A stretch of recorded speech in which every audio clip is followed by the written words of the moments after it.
What's up guys, it's WidgetTV here. Today, once again, we're going to be talking about Dauntless. And more specifically, we're going to be talking about how Dauntless is not the next Monster Hunter. So in my last video about this game, Dauntless caught a lot of flack for being so similar to Monster Hunter. Whether it was fear that Dauntless would steal away some of the fans of Monster Hunter, or some saltiness caused by somebody trying to rip off their favorite game. Both of these reasons may or may not be good reasons to be salty, but I'm here to quell any fear that Dauntless will overtake Monster Hunter in popularity. So that raises another question. Why would anyone think that this free-to-play, cartoony Monster Hunter style game overtake the juggernaut that is Monster Hunter? Well, that's a good question. But if you look back just under a year ago, you can see two games that are in a very similar situation as Dauntless and Monster Hunter right now, but in a very different category of game. Those games are PlayerUnknown's Battlegrounds and the new free-to-play cartoony style game, Fortnite. And objectively now, Fortnite is now on top of PUBG as the most popular game in that genre. That's why I think people are so afraid of Dauntless. But I personally do not think Dauntless has any chance of replacing Monster Hunter as the dominant game in that genre. And to know why I think that, we need to explore why Fortnite exploded onto the market and quickly took over PUBG. Now obviously, love it or hate it, Fortnite did a lot of things well to become the dominant game that it is today. But here are some of the biggest ones in my opinion.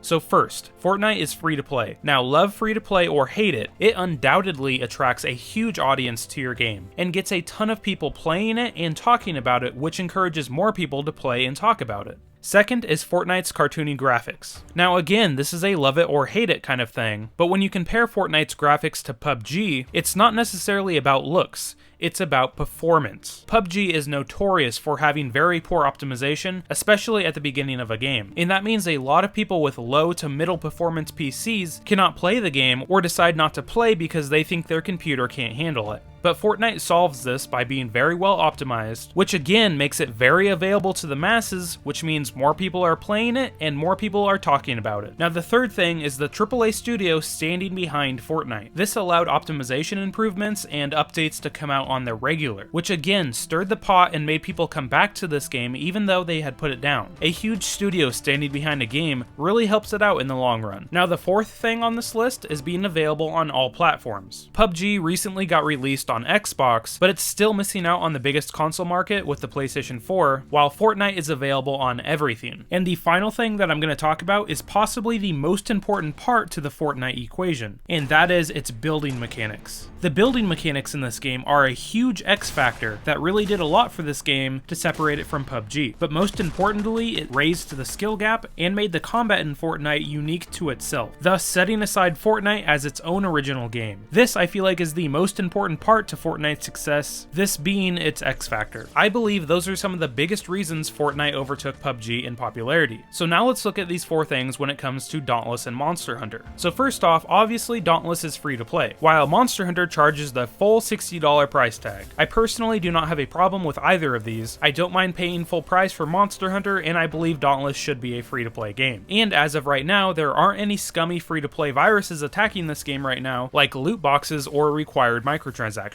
But obviously this game is only in beta, so things might change in the future. But as of right now, things are looking good for Dauntless. It did the first thing on the list that it needs to do to take over Monster Hunter. But now let's take a look at the second thing on this list, and that is great optimization. Now the next thing that Dauntless needs to do is to be really heavily optimized so that it can play on basically any system. But unfortunately, I complained about this in my last video, hoping that something would change when the beta came out, but unfortunately it didn't. Dauntless is still very poorly optimized for the game that it is. I mean, look at these graphics. I feel like you should be able to play this game on your cell phone. It seems like you should be able to pull off a steady frame rate with basically any rig. There are lag spikes everywhere, and just in general, I get a much lower than expected frame rate with my mid-ranged PC. But this game still is only in beta, so it might change in the future. But as of right now, this game's optimization is still a problem. Next up on the list is having a AAA developer, and this is where Dauntless falls short again. Phoenix Labs is by no means a AAA studio. I read that there's 60 or 70 people working there, and that they've been working on Dauntless for a few years now. But I want to be clear with this. Just because Dauntless doesn't have a AAA studio doesn't mean that it can't be great. But when we look at it in the context of a free-to-play game taking over Monster Hunter, I personally believe only a AAA studio could pull that off. Now, the fourth thing on this list is being available on all platforms. And this one's really simple. Dauntless is only available on PC right now, and Phoenix Labs, the developer of Dauntless, have said, quote, "When Dauntless is the best game that it can be on PC, we'll consider moving it to console. And since this game is going by the games as a service model, it may be a very long time before Dauntless is the best game that it can be. So I wouldn't expect Dauntless to be coming to consoles anytime soon." And lastly, we have the X Factor, or the lack thereof an X Factor. Dauntless doesn't really have one big thing that sets itself apart from Monster Hunter. Like I said before, the building mechanic in Fortnite is one of the most important parts to that game, and Dauntless is pretty much missing anything like that. You can point to the raid style mechanics that I talked about in the last video, but I'm not sure if that's going to be a big enough part of the game to really affect things. So we'll just have to wait for this game to have its full release later this year so that we can know for sure. That's why I think Dauntless does not have any chance of taking over Monster Hunter's spot at the top of this genre. But here's the thing, it's not trying to. I'm not entirely sure why everybody was up in arms about this game, saying that it's going to be the Fortnite of the beast slaying genre, or other people saying that it was going to be dead at release. I personally think Dauntless can thrive in the free-to-play beast slaying market, because literally there is no other modern game that is filling that slot. So Monster Hunter has its spot at the top of the market, and Dauntless has its own little spot in the market that it created. So I hope everybody stops calling for the execution of this game, because honestly, it's a lot of fun. So I hope at least everybody goes into this game with an open mind, because I personally really like it. Alright, that's all I have on this topic. I hope everybody enjoyed the video. If you did, make sure to like and consider subscribing. Also consider following me on Twitter. It's the best place for me to keep in contact with you guys. But anyway, this has been Widgeon TV.